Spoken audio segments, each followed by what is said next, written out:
It's okay to be afraid. Now you might hear that and think, what in the world is he talking about?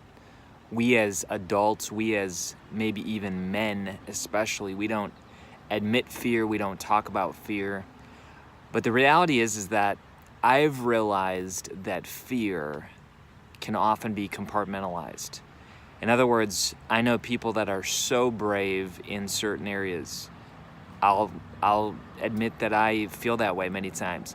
You know, I can be so brave in a certain area, have guaranteed success almost, and yeah, maybe appear like I could fail, but the reality is even if I fail, I don't really fail.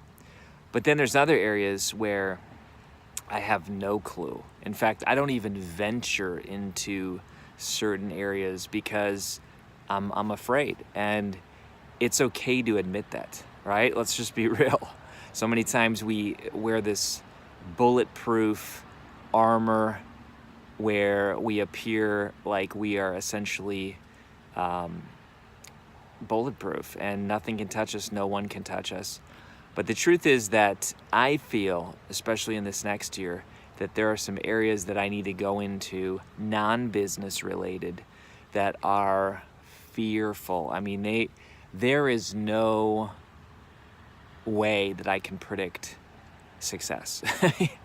I mean, it's almost like going into that area is a guaranteed failure. Why? Because it's unknown. It's uncharted. I don't have a path. I don't have competencies in that area.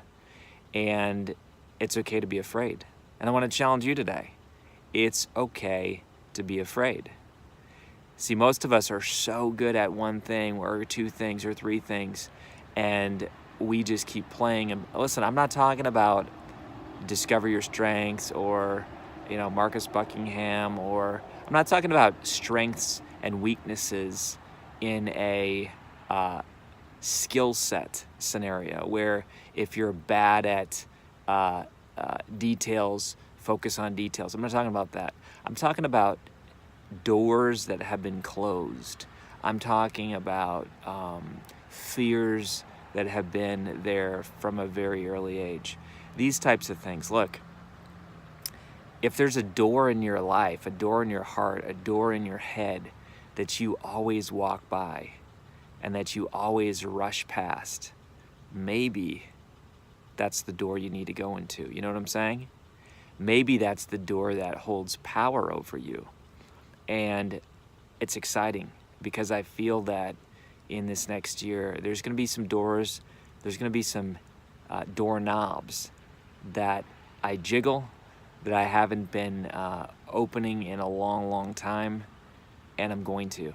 So I want to encourage you today. It's okay to be afraid. We can do this thing together, and don't be afraid to ask for help. And trust me, it's worth it. It's worth it. Why? Because no longer do fears have power over us when we choose to stand up to them. This is Kary Oberbrunner. Be a soul on fire today. I believe in you. And remember, it's okay to be afraid.